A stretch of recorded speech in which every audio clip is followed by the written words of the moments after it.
අයිබෝවන් යථාර්ථවාදීව ලෝකයේ දෙස බලන්නට සත්‍ය සිදුවීම් සම්පින්ඩනයක පුවත් දිගහැරුම ශ්‍රද්ධරූපවාහිනී 6:30 ප්‍රධාන ප්‍රවෘත්ති විකාශය සමගින් මම කසුන් සේනානායක ප්‍රථමයෙන් අවධානය දවසේ තතුරගත් ප්‍රධාන ප්‍රවෘත්ති සිරස්තල වෙත.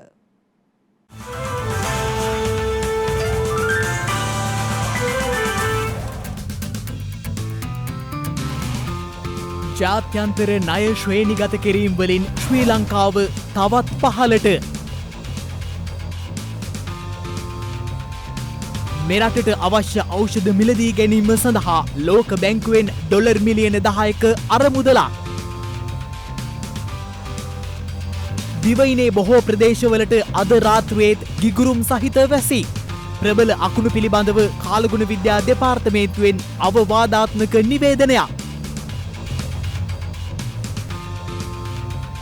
පසුගිය වසරට සාපේක්ෂව මෙරට ඩෙංගු රෝගීන්ගේ සාපේක්ෂ ඉහළ යාමක් සෞඛ්‍යංශ අවධාරණය කරයි. රුසියාව විසින් යුක්‍රේනයේ මරියුපෝල් නගරය තුළ සිය මෙහෙයුම් දැඩි කරයි.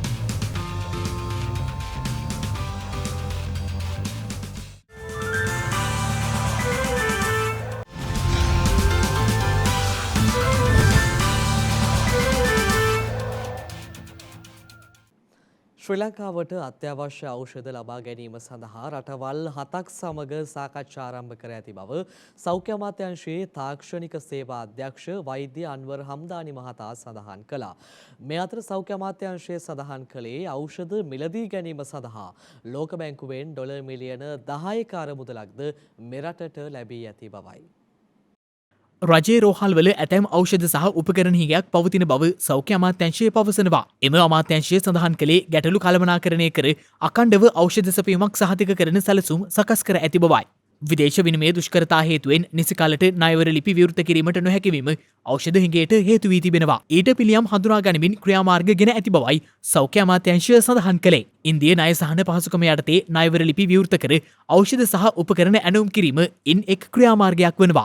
මේ අතර සෞඛ්‍ය අමාත්‍යාංශය සඳහන් කළේ ඖෂධ මිලදී ගැනීම සඳහා ලෝක බැංකුවෙන් ඩොලර් මිලියන 10ක මුදලක් ලැබී ඇති බවයි. ඊට අමතරව අරමුදල් හෝ ඖෂධ සපයා ගැනීම සඳහා ලෝක සෞඛ්‍ය සංවිධානය සහ ආසියානු සංවර්ධන බැංකුව සමගද සාකච්ඡා ආරම්භ වී තිබෙනවා. මේ අතර ශ්‍රී ලංකාවට අත්‍යවශ්‍ය ඖෂධ ලබා ගැනීම සඳහා රටවල් 7ක් සමග සාකච්ඡා ආරම්භ කර ඇතැයි සෞඛ්‍ය අමාත්‍යාංශයේ තාක්ෂණ සේවා අධ්‍යක්ෂ වෛද්‍ය අන්වර් හම්දානි මහතා සඳහන් කළා. එම සාකච්ඡා ආරම්භ කර ඇත්තේ ඉන්දියාව, බංග්ලාදේශය, ඉන්දුනීසියාව, චීනය, ජපානය, තායිලන්තය සහ කොරියාව යන රටවල නායකයන් සමග බවයි ඒ මහතා සඳහන් කළේ. ඉල්ලීම් සම්බන්ධයෙන් ඒ රටවලින් දැනටමත් සාර්ථක ප්‍රතිචාර ලැබී ඇති අතර ඉන්දිය ණය සහන යටතේද ඖෂධ තොග ලැබෙමින් පවතින බවයි ඒ මහතා වැඩිදුරටත් සඳහන් කළේ. එමෙන්ම ඖෂධ මිලදී ගැනීමට මුදල් හෝ පරිත්‍යාගයන් සිදු කරන මෙන් විදේශීය ආයතන සහ එතෙර වෙසෙන ලාංකිකයන්ට කළ ආයාචනයට යහපත් ප්‍රතිචාර ලැබී ඇති බවද සෞඛ්‍ය අමාත්‍යාංශය සඳහන් කළා. ෆිච් රේටිංස් ජාත්‍යන්තර විගණන ආයතනය මගින්ද මෙරට ණයගෙවීමේ හැකියාව හෙවත් ක්‍රය ශක්තියේ වර්ගීකරණය තවදුරටත් පහත හෙලා තිබෙනවා. ඒ ජාත්‍යන්තර මූල්‍ය අරමුදල සමග එක්ව ණය ආපසු ගෙවීමේ වැඩපිළිවෙලක් සකසන තුරු විදේශ ණය පියවීම් ශ්‍රී ලංකාව විසින් අත්හිටුවීමත් සමගයි.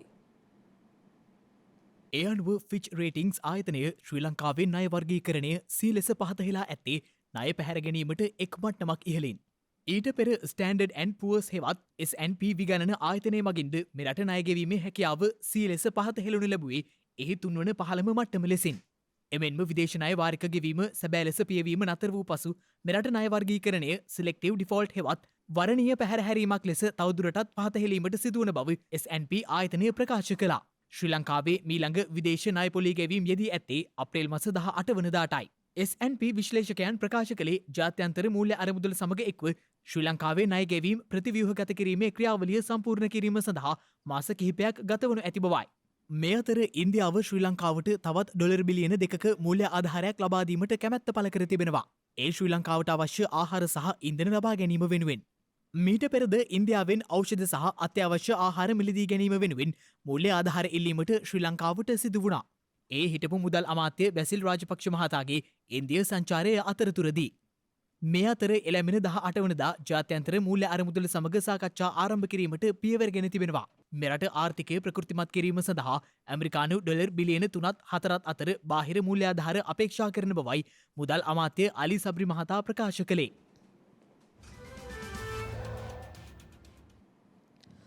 අපනයන කර්මාන්ත සඳහා අවශ්‍ය ඉන්ධන ඍජුවම ලබා දීමේ වැඩපිළිවෙලක් ආරම්භ කර ඇති බව ඛනිජ තෙල් නීතිගත සංස්ථාව පවසනවා. මේ අතර ඩීසල් රැගත් තවත් නෞකා කිහිපයක් ඉදිරි දිනවලදී දිවයිනට ළඟා වීමට නියමිත බවද එම සංස්ථාව සඳහන් කළා. අපනයන කර්මාන්ත සඳහා අවශ්‍ය ඉන්ධන ඍජුව ලබාදීමේ වැඩපිළිවෙලක් ආරම්භ කර ඇතැයි ඛනිජ තෙල් නීතිගත සංස්ථාව පවසනවා. එහි සභාපති නීතිඥ සුමිත් විජේසිංහ මහතා සඳහන් කළේ අපනයන සංවර්ධන මණ්ඩලය සහ පොල් සංවර්ධන මණ්ඩලය සිදු කළ ඉල්ලීමක් මත මෙම පියවර ගෙන ඇති බවයි. අදාළ සමාගම් වෙත නිකුත් කරන ඉන්ධනවල වටිනාකම ඩොලර් වලින් ගෙවීමට පියවර ගන්නා බව අදාළ සමාගම් දැනුම් දී ඇති බවද ඛනිජ තෙල් සංස්ථාවේ සභාපතිවරයා සඳහන් කළා. ඒ මහතා සඳහන් කළේ අපනයන ඉලක්ක කර ගනිමින් නිෂ්පාදන සිදු කරන සමාගම් 350ක් සඳහා මෙලෙස ඉන්ධන සැපීමට දැනටමත් පියවරගෙන ඇති බවයි. මේ අතර ඩීසල් මෙට්‍රික් ටොන් 40000ක් සහ පෙට්‍රල් මෙට්‍රික් ටොන් 37500ක් රැගත් නෞකා දෙකක් අද දිනේ මෙරටට ළඟාවීමට නියමිතව තිබෙනවා. ඛනිජ තෙල් සංස්ථාවේ සභාපති සුමිත් විජේසිංහ මහතා සඳහන් කළේ අප්‍රේල් මාසය තුල මෙරටට ආනයනය කිරීමට නියමිත මුළු ඩීසල් මෙට්‍රික් ටොන් ප්‍රමාණය 2,65,000ක් වන බවයි. එමෙන්ම ලබන 21 වනදා හෝ 22 වනදා යන දිනයන්හි ඩීසල් මෙට්‍රික් ටොන් 37,000ක් රැගත් නෞකාවක් දිවයිනට පැමිණීමට නියමිතව තිබෙනවා. මේ අතර ඉන්ධන අර්බුදයත් සමග සංචාරක බස් රථ හිමියන්ගේ සංගමය දැඩි අසිරිතාවයකට මුහුණ දී සිටිනවා. එම සංගමේ සභාපති නීල් ජයතිස්ස මහතා සඳහන් කළේ සංචාරකයන් රැගත් බස් රථ දිගු පෝලිම්වල සිට ඉන්ධන ලබා ගැනීමේදී ගැටලු රැසක් උද්ගත වන බවයි. එම නිසා සංචාරක බස් රථ සඳහා ඉන්ධන ලබා දීමට රජයේ සහන වැඩපිළිවෙලක් ක්‍රියාවට නැංවිය යුතු බවද ඒ මහතා වැඩිදුරටත් සඳහන් කළා. මේ අතර අද දිනේ කිසිදු විදුලි කප්පාදුවක් සිදු නොවන බවයි මහජන උපයෝගිතා කොමිසම සඳහන් කළේ. උත්සව සමය වෙනුවෙන් ගම්බිම් බලා ගිය ජනතාවට යළිත් කොළඹට පැමිණීම සඳහා හෙට දිනේ සිට ප්‍රවාහන පහසුකම් සපයන බව ලංකා ගමනාගමන මණ්ඩලය පවසනවා. උත්සව සමය වෙනුවෙන් ජනතාවට ගම්බිම් බලා යාම සඳහා විශේෂ ප්‍රවාහන සේවා වැඩපිළිවෙලක් ක්‍රියාත්මක කිරීමට ලංකා ගමනාගමන මණ්ඩලය සහ දුම්රිය දෙපාර්තමේන්තුව කටයුතු කළා. ඒ අනුව ගම්බිම් බලාගේ ජනතාවට යළිත් කොළඹට පැමිණීම සඳහා හෙට දිනේ සිට ප්‍රවාහන පහසුකම් සලසන බවයි ලංකා ගමනාගමන මණ්ඩලය සඳහන් කළේ. ලබන 16 වනදා වන විට මගී ප්‍රවාහන කටයුතු සම්පූර්ණයෙන් යථා තත්ත්වයට පත් කිරීමට හැකිවනු ඇති බවද ලංකා ගමනාගමන මණ්ඩලයේ නියෝජ්‍ය සාමාන්‍ය අධිකාරී පණ්ඩුක ස්වර්ණහංස මහතා සඳහන් කළා. ඊට දින සිට නැවත අපි බස් රථ ධාවන කටයුතු ආරම්භ කරනවා. විශේෂයෙන්ම අපි ප්‍රමුඛත්වය ලබා දෙනවා කොළඹින් දුර බැහැර ප්‍රදේශවල තියෙන ගමනාන්තවල සිට නැවත කොළඹ ප්‍රදේශයට බස් රථ ධාවනය අපි ඒ පිළිබඳ අපේ විශේෂ බස් රථ ධාවන සැලැස්මෙත් අපි අවශ්‍ය විදිය උපදෙස් ලබා දීලා තියෙනවා. ඒ අනුව සියලුම ප්‍රාදේශීය කළමනාකරුවන් ධාවන කළමනාකරුවන් සහ ඩිපෝම කළමනාකරුවන් එකතු වෙලා ඒකට අවශ්‍ය සැලසුම් ලෑස්ති කරලා සකස් කරලා තියෙන්නේ. අපි ඒ අනුව 15 වෙනිදා සිට පටන් ගන්නවා නැවත ජනතාව කොළඹ ප්‍රදේශ කරා ප්‍රවාහනය කිරීම. සම්පූර්ණයෙන්ම පටන් ගන්නවා. අපේ සේවකයෝ අපි දැනුවත් කරලා තියෙන අනිවාර්යයෙන්ම 15 වැඩට එන්න කියලා. ඉතින් අපිට ලොකු විශ්වාසයක් තියෙනවා අපිට 15 වෙනිදා 75ක් විතර අපේ බස් රථ වලින් ආරම්භ කරන්න පුළුවන්. 16 17 විතර වෙනකොට අපි සම්පූර්ණ 100ක් අපේ බස් රථ ඇණිය ධාවනය කරලා දිවයිනේ බොහෝ ප්‍රදේශවලට රාත්‍රී කාලයේ තැනින් තැන වැසි හෝ ගිගුරුම් සහිත වැසි සමග ප්‍රබල අකුණු ඇතිවීමේ අවදානමක් පවතින බව කාලගුණ විද්‍යා දෙපාර්තමේන්තුව පවසනවා. දිවයිනේ බොහෝ ප්‍රදේශවලට අද රාත්‍රියේ ගිගුරුම් සහිත වැසි සමග ප්‍රබල අකුණු ඇතිවීමේ වැඩි හැකියාවක් පවතින බව කාලගුණ විද්‍යා දෙපාර්තමේන්තුව පවසනවා. ඒ අනුව නිවේදනයක් නිකුත් කරමින් එම දෙපාර්තමේන්තුව සඳහන් කළේ දිවයිනේ උතුරු මැද නැගෙනහිර සහ ඌව පළාත්වල ඇතැම් ස්ථානවලට මිලිමීටර 75ට වැඩි තරමක තද වැසි ඇතිවිය හැකි බවයි. එමෙන්ම දිවයිනේ බස්නාහිර සහ දකුණු බෙරළබඩ ප්‍රදේශවල උදෑසන කාලයේදී තැනෙන් තැන වැසි ඇතිවිය හැකි බවද එම නිවේදනයේ සඳහන්. කෙසේ වෙතත් ගිගුරුම් සහිත වැසි සමග ඇතිවිය හැකි තාවකාලික තද සුළං වලින් සහ අකුණු මගින් සිදුවන අනතුරු අවම කර ගැනීමට අවශ්‍ය පියවර ගන්නා ලෙසයි එම නිවේදනය මගින් වැඩිදුරටත් දැනුම් දී ඇත්තේ. මේ අතර රජරට ප්‍රදේශයට ඇද හැලෙන දහරානිපාත වර්ෂාව හේතුවෙන් මේ වන විට වැව් සහ ජලාශවල වාන්දුරටු කිහිපයක් විවෘත කර තිබෙනවා. කලාවැවේ වාන්දුරටු කිහිපයක්ද එහි ප්‍රතිඵලයක් ලෙස විවෘත කෙරුණා. ඒ අනුව කලාවැවේ ජල මට්ටම සීග්‍රයෙන් ඉහළ යාම හේතුවෙන් ඊයේ දහවල් වන විට කලාවැවේ වාන්දොරටු අඩි 4ක් දක්වා ඉහළ දැමීමට කලාවැව කාර්යභාර ඉංජිනේරු කාර්යාලය පියවරගෙන තිබෙනවා. ඒ අනුව මේ වන විට තප්පරයට ඝන අඩි 2424ක ජල ධාරිතාවයක් ඉන් කලා ඔයට මුදා හැරෙන බවයි අප ප්‍රාදේශීය වාර්තාකරු සඳහන් කළේ. මේ අතර පවතින වැසි තත්වයේ හේතුවෙන් විදුලි බලාගාර ආශ්‍රිත ජලාශවල ජලධාරිතාවය 10% 15% අතර ප්‍රමාණයකින් ඉහළ ගොස් තිබෙනවා. වාරිමාර්ග දෙපාර්තමේන්තුවේ ජල කළමනාකරණ අංශයේ අධ්‍යක්ෂ ඉංජිනේරු ඩී අබේසිරිවර්ධන මහතා සඳහන් කළේ ප්‍රධාන වාරි ජලාශ 73න් ජලාශ 9ක් වාන් දමමින් පවතින අතර තවත් ජලාශ 20ක් උපරිම ධාරිතාවයට ළඟා වී ඇති බවයි. පසුගිය වසරට සාපේක්ෂව මෙම වසරේ මේ දක්වා කාලය තුළ මෙරටින් වාර්තා වී ඇති ඩෙංගු ආසාදිතයින්ගේ වැඩිවීමක් පෙන්නුම් කරන බව ජාතික ඩෙංගු මර්ධන ඒකකයේ අධ්‍යක්ෂ විශේෂඥ වෛද්‍ය සුදත් සමරවීර මහතා පවසනවා. ඒ මහතා වැඩිදුරටත් සඳහන් කළේ යම් අයෙකුට පැය 24කට වඩා වැඩි කාලයක් උණ රෝගයක් පවතින්නේ නම් වෛද්‍ය ප්‍රතිකාර සඳහා යොමු වීම වැදගත් බවයි. මේ අවුරුදු තුලදී අපිට මේ වෙනකොට ඩෙන්ගුවේ සැක කරන රෝගීන් 15366 දෙනෙක් වාර්තා වෙලා තියෙනවා. 1662ක් මේ අප්‍රේල් මාසයේ මේ ගත වෙච්ච දවස් 13 ඇතුළත තමයි වාර්තා වෙලා තියෙන්නේ. ඒ වගේම මාර්තු මාසයේ 3040 දෙනෙක් වාර්තා වෙලා තියෙනවා. මේ තත්ත්වය ගිය අවුරුද්දත් එක්ක සංසන්දනය කරනකොට විශාල වැඩිවීමක්. ඒ වගේම මේ අවස්ථාවේදී අපි දන්නවා අපේ රට පුරාම වැස්ස කාලගුණයක් තියෙනවා. වැහි කාලගුණයකින් පස්සේ මදුවන් බොහෝන ස්ථානවල ජලය එකතු වෙනවා. මදුවන් විතර දානවා. එතකොට ඩෙන්ගු මදුරුව බෝවීමත් ඩෙන්ගු ව්‍යාප්ත වීමත් සිදු වෙනවා. ඒ නිසා මේ අවස්ථාවේ ඉතාමත්ම අවදානම් සහගත තත්ත්වයක් ඩෙන්ගු රෝගය බෝවීම සඳහා. ඒ නිසා ජනතාවක් විදියට මේ අවස්ථාවේදී සිදු කරන්න ඕනේ අපේ ප්‍රදේශයේ තමයි අපේ ගෙදර වෙන්න පුළුවන්, ගෙදරින් බාහිර වත්ත පිටිය වෙන්න පුළුවන් නැත්නම් අපි වැඩ කරන සේවා කරන ස්ථානයේ වෙන්න පුළුවන්. කොතනක හෝ වේවා ඩෙන්ගු මදුවන් බෝවීමට හැකිවන ආකාරයේ ජලය එක්රැස් වෙන තැන් අපි නැති කළ යුතුයි. ඒකතු කරන ජලය තියෙනවා නම් ඒ මදුවන්ට ඇතුල් නොවන විදියට වසා තැබීම අපි සිදු කළ යුතුයි. ඒ තුළින් අපිට මේ මදුවන් බෝවීම වළක්වා ගන්න පුළුවන්. ඒ වගේම යම් කිසි කෙනෙකුට පැය 24කට වඩා උණ රෝගයක් තියෙනවා නම් වහාම වෛද්‍ය උපදෙස් ලබා ගන්න ඕන. එතකොට වෛද්‍යවරයාට පුළුවන් වෙනවා අවශ්‍ය පරීක්ෂණ සිදු කර ඩෙන්ගු රෝගයට නැත්te කියලා දැකහැක දැනගෙන අවශ්‍ය විදිහට ප්‍රතිකාර ගන්න. එයින් අපෙන් ඩෙන්ගු රෝගය නිසා මේ කිරිස අපිට වළක්වා ගන්න පුළුවන් වෙනවා. ඒ සඳහා සියලුම දෙනාගේ අවධානය සහ කැපවීම අපි බලාපොරොත්තු වෙනවා. මෙරට මේ වන විට පවතින ෆයිසර් එන්නත් මාත්‍රා තොග මෙම වසරේ ජුනි මාසයෙන් කල්ලිකුත් වීමට නියමිත බව රිජ්වයාරයල් අමාරුහලේ එන්නත් කරන භාර වෛද්‍ය නිලධාරී මහින්ද වික්‍රමාරච්චි මහතා පවසනවා. ඒ මහතා වැඩිදුරටත් සඳහන් කළේ මෙම මස 18 වනදා සිට රිජ්වයාරයල් අමාරුහලේ කොවිඩ් එන්නත් කරන වැඩසටහන යලි ආරම්භ වන බැවින් එන්නත්කරණය සම්පූර්ණ නොකළ පුද්ගලයින් ඒ සඳහා යොමු වන ලෙසයි.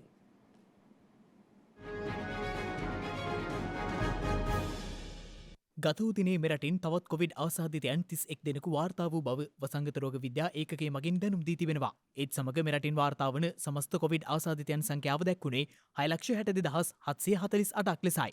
මේ අතර ඊයේ දිනේ මෙරටින් තවත් කොවිඩ් ආසාදිත මරණ දෙකක් වාර්තා වී තිබුණා. ඒ අනුව මේ වන විට මෙරටින් වාර්තා වන සමස්ත කොවිඩ් ආසාදිත මරණ සංඛ්‍යාව දැක්වෙන්නේ 16,494ක් ලෙසයි. දැනට ඇත්තටම ලංකාවේ සෑහෙන දුරට කොවිඩ් අවම වෙලා තියෙනවා. මේ තත්ත්වය අපි දිගටම තියාගෙන කොවිඩ් වලින් තොර රටක් බවට අපේ ලංකාව පත් කරගමු. මේ දිනවල අපි හැමෝම නෑදෑ ගමන් යනවා, විනෝද ගමන් යනවා, අපි එකට එකතු වෙනවා. මේ එකතු වීම කොවිඩ් රෝගයට අතවැනීමක් වෙන්න පුළුවන්. හැබැයි අපි එපා කියන්නේ නෑ. අපි සෞඛ්‍ය පුරුදු අමතක කරන්න නරකයි. එහෙම නැති වුණොත් කොවිඩ් රෝගය ආපහු ඉස්සවන්න පුළුවන්. රෝග ලක්ෂණ තියෙනවා නම් කැස්ස හෙම්බිරිස්සා උණ පොඩ්ඩක් අපි අයින් වෙලා ඉන්නවා නම් හොඳයි. මොකද අපෙන් තව කෙනෙක්ටත් තව කෙනෙක්ගෙන් අපටත් මේ රෝගය ආපහු බෝ වෙන්න පුළුවන්. බෝ වෙලා සමාජයට පැතිරෙන්න පුළුවන්. මේ අතර කොවිඩ් අවදානම තවමත් පහව ගොස් නොමැති පසුබිමක කොවිඩ් එන්නත්කරණය සම්බන්ධයෙන් රිජ්වේ ආර්යාල අමාරුහලේ එන්නත්කරණයේ බහර වෛද්‍ය නිලධාරී මහින්ද වික්‍රමාරච්චි මහතා මෙසේ අදහස් පළ කළා. පැතිරීගේ කොරෝනා ආසාදනය තවදුරටත් ඒ වගේම ලෝකෙ පුරා පැතිරමින් පවතින මොහොතක් මේක. අවුරුදු 12ත් 16ත් අතර දරුවන්ට එක මාත්‍රාවකුත් 16ත් 20ත් අතර දරුවන්ට එන්නත් මාත්‍රා දෙකකුත් 30ට වැඩි අයට එන්නත් මාත්‍රා තුනකුත් ලබා දීමට කටයුතු යොදලා තියෙනවා. යම් කිසි පුද්ගලෙක් අවශ්‍ය එන්නත් මාත්‍රා සම්පූර්ණ කරලා නැත්නම් ඒ එන්නත් ලබා ගන්න කියලා ආරාධනය කරනවා. විශේෂයෙන්ම මතක් කරනවා ජේ.ආර්.එල්. අමාරුහලේ කොරෝනා එන්නත් සායනය නැවතත් 18 වෙනිදා ඉඳලා ඉදිරියට දිනපතා පැවැත්වෙනවා. විශේෂයෙන්ම අවධාරණය කරනවා. දැනට අප සතුව තියෙන ෆයිසර් එන්නත් මාත්‍රාව ජුනි මාසය වෙනකොට කල්ලිකුත් වීමට නියමිතයි.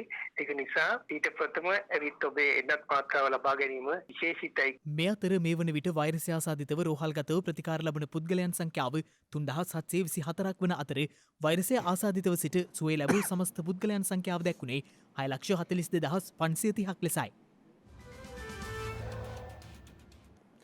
දැන් තවත් දේශීය පුවත් කිහිපයක් කෙටියෙන්.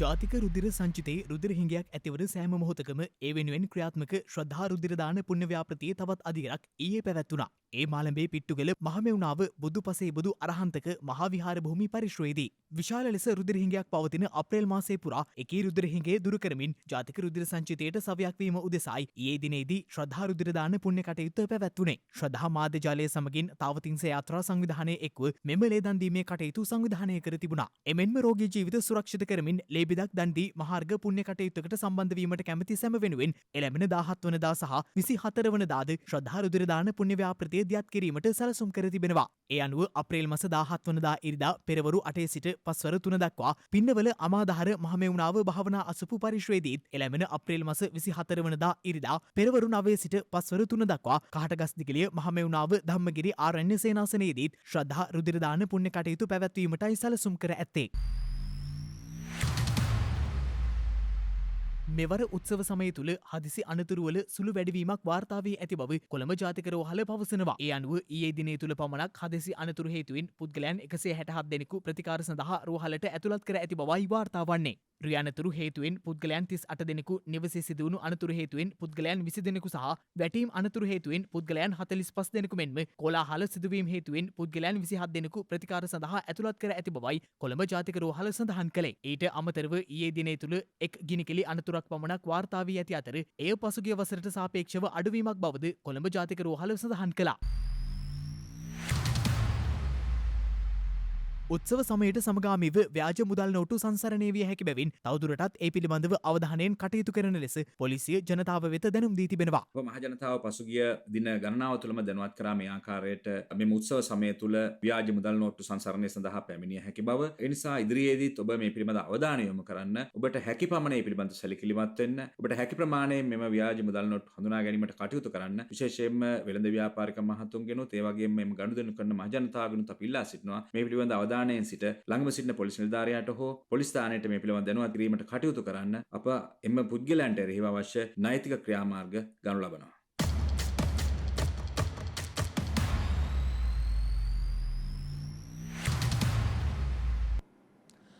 මිනිසුන්ගේ ආදරය කරුණාව මේ ගහට කොළට සතා සීපාවාට කොයිතරම් ගැඹුරින් දැනෙනවාද යන්නට උදාහරණයක් මේ.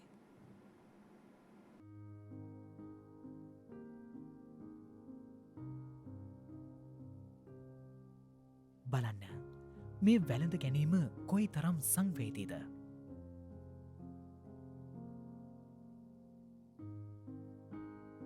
මිනිසුන්ගේ ආදරය මේ තිරිසන් සතුන්ට කොයි තරම් සැනසීමක්ද. මේ පුංචි වඳුරු පැටවා මිනිසා ගැන කොයි තරම් විශ්වාසයකින්ද මේ විදියට අතේ එල්ලී ඉන්නේ. ඔව් සුබාදහම මේ වගේ උදාහරණ වලින් අපට පෙන්වා දෙන්නේ මිනිසාගේ ආදරය කරුණාව රැකවරණය විතරමයි මේ අහිංසක සතුන්ට තියෙන එකම පිළිසරණ. මේ සිදුවීම කැමරාවේ සටහන් වෙන්නේ චීනයේදී. චීනයේ පොලිස් නිලධාරීන් පිරිසක් විසින් තමයි මවක අහිමි වූ මේ පුංචි වඳුරු පැටියා සොයාගෙන තියෙන්නේ. ඉන් පස්සේ ඒ පොලිස් නිලධාරීන් මේ පුංචි පැටියාව බොහොම පරිස්සමට රැකබලා ගත්තා. ඉතින් ඔවුන්ගේ ඒ සැබෑ ආදරය තිරිසන් සතෙකු වූ මේ වඳුරු පැටියට කොයි තරම් දැනුනද කිව්වොත් හැම වෙලේම මේ පුංචි පැටියා හිව්වේ මේ පොලිස් නිලධාරීන්ගේ දෑතේ උණුසුමක්. ඉතින් ඒ නිසාම මේ පුංචි වඳුරු පැටියා අද වෙද්දී මේ පොලිස් ස්ථානයේ වස්තුව විදියට නම් කරලා තියෙනවා. දිවා රෑ දෙකෙහිම පොලිස් නිලධාරීන් මේ පොලිස් ස්ථානයේ සේවය කරන නිසා හැම මොහොතකම මේ පුංචි වඳුරු පැටියා නිදාගන්නේ කෑම කන්නේ පොලිස් නිලධාරියෙකුගේ අතේ එල්ලිලා හරියට පුංචි දරුවෙක් වගේ. ඒ තරම් විශ්වාසයක් රැකවරණයක් මිනිසාගෙන් මේ පුංචි සතුන්ට ලැබෙන එක කොයි තරම් වටිනවද. ඉතින් මේ වගේ සිදුවීම් සියල්ලක් කැමරා කාච්චවල සටහන් නොවනත් මේ හැම රූපරාමුවකින්ම ඔබට මට කියා දෙන පාඩම ඔවු ඔවුන්ට ඇති එකම ආදරය කරුණාව රැකවරණය මිනිසාගේ හිතවත්කම පමණක්ම වන බවයි.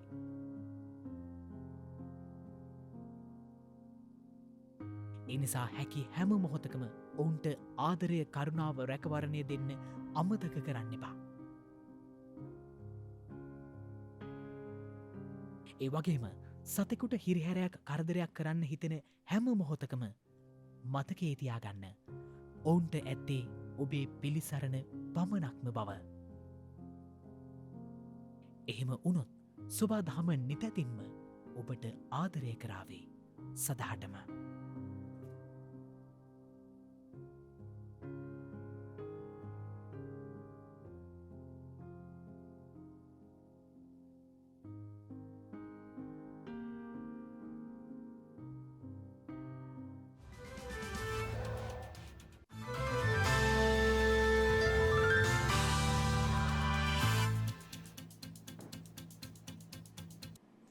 දැන් අවධානය විදෙස් පුවත් වෙත.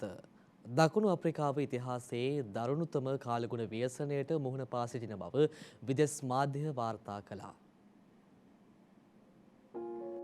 දකුණු අප්‍රිකාවේ ක්වාසුරු නතාල් පලාතේ විනාශකාරී ගංවතුර තත්ත්වයක් හේතුවෙන් මියගිය සංඛ්‍යාව 300 ඉක්මවා ඇති බව විදෙස් මාධ්‍ය වාර්තා කළා.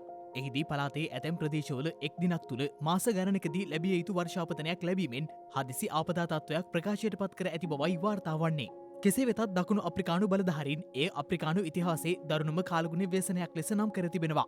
එහිදී මඩ නායෑම් හේතුවෙන් මිනිසුන් ගොඩනැගිලි තුළ සිරවී ඇති අතර තවදුරටත් ප්‍රදේශයේ ගංවතුර තත්ත්වයක් අපේක්ෂා කරන බවයි විදෙස් මාධ්‍ය වාර්තා කළේ. මේ වන විට හෙලිකොප්ටර් යානාමකින් මිනිසුන් නැවත ආරක්ෂිත ස්ථාන වෙත ගෙන ඒම සඳහා ගලවා ගැනීමේ මෙහෙයුම් දියත් කර ඇති නමුත් පවතින අයහපත් කාලගුණය ඊට බාධා එල්ල කර ඇති බවද විදෙස් වාර්තා සඳහන් කළා.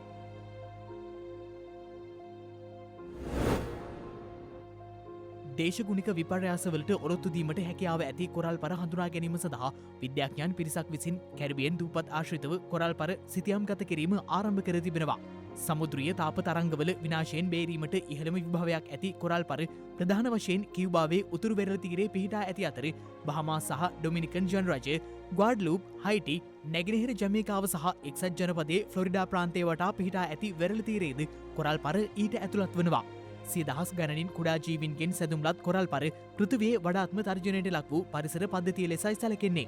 සෙල්සියස් අංශක 1.5 දක්වා උෂ්ණත්ව විචලනයකදී කොරල් පරවලින් 10%ත් 30% දක්වා පමණක් ඉතිරිව පවතිනු ඇතැයි මෑත කාලීන සමීක්ෂණයකදී අනාවරණය වී තිබෙනවා. එමෙන්ම ගෝලීය උණුසුම ඊට වඩා වැඩි නම් කොරල් පර පැවැත්මේ අපේක්ෂාවන් විශාල ලෙස පහත වැටෙනු ඇති බවයි විද්‍යාඥයන් අවධාරණය කර ඇත්තේ. ගෝලිය කොවිඩ් ආසාධන සහ මරණ සංඛ්‍යාව අඩු වූද වසංගතය තවමත් අවසන් වී නොමැති බව ලෝක සෞඛ්‍ය සංවිධානය යළි යළිත් අවධාරණය කර තිබෙනවා. ලෝක සෞඛ්‍ය සංවිධානයේ වසංගත සූදානම සහ ප්‍රතිචාර පිළිබඳ නව ජාත්‍යන්තර මෙවලම් සම්බන්ධ මහජන රැස්වීමේදී වෛරසයේ සම්ප්‍රේෂණය තවමත් ඉහළ මට්ටමක පවතින බවට දැනුම් දී තිබෙනවා. එමෙන්ම බොහෝ රටවල එන්නත් ආවරණයේ ඉතා අඩු මට්ටමක පැවතීමද සුළුකොට තැකිය නොහැකි බවයි ලෝක සෞඛ්‍ය සංවිධානය දැනුම් දී ඇත්තේ. ඒ අනුව වසංගතය අවසන් කිරීම කෙරෙහි සැමගේ අවධානය යොමු යුතු බවත් විශේෂයෙන් වඩාත් අවදානම් කණ්ඩායම් සඳහා ප්‍රමුඛතාව ලබා දෙමින් ඔවුන්ගේ ජනගහනයෙන් 70% එන්නත් කරණයට සියලුම රටවලට සහාය ලබා දිය යුතු බවත් ලෝක සෞඛ්‍ය සංවිධානය විසින් අවධාරණය කරනු ලැබුවා. දිනක සටහන් නිමවන්නට මත්තෙන් හෙට දවසේ වැදගත්කම ගැනයි මේ අවධානය.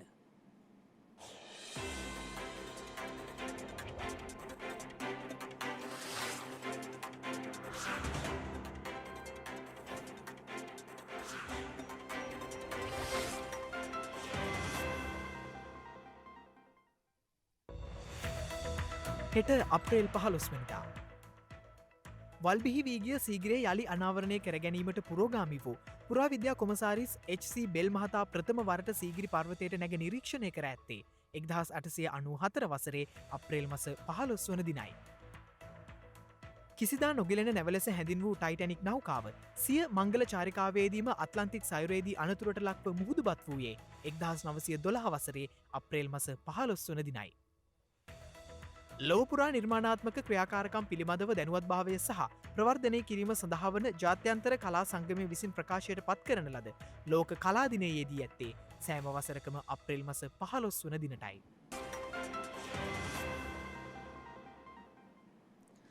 ඒත් සමගින් ශ්‍රද්ධා ප්‍රධාන ප්‍රවෘත්ති විකාශය නිමාවට පත් වෙනවා. හමුවෙමු හෙටත් සවස 6:30ට.